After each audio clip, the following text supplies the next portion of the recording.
समारोह chamber of commerce जे सेठ शकील अहमद कामखानी की हिदायत ते चैंबर ऑफ कॉमर्स की टीम जी सीनियर नायब सदर बिलाल जान कामखानी,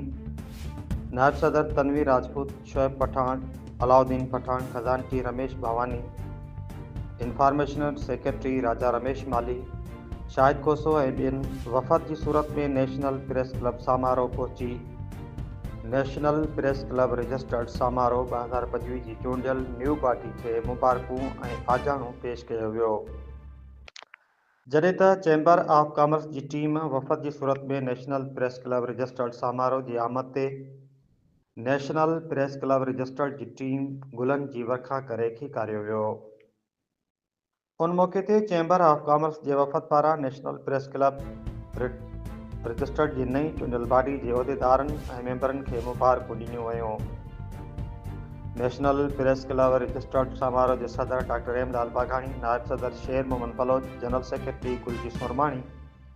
इंफॉर्मेशन सेक्रेटरी राणो मल भोजिया, खजानची Pradeep Chauhan, office secretary Mohan Keswani, member Haq Nawaz Ansari के हार पाराए मुबारकूं ॾिनियूं वयूं।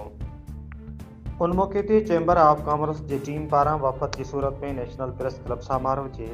आमद ते नई चूंडियल बॉडी के उहिदेदारनि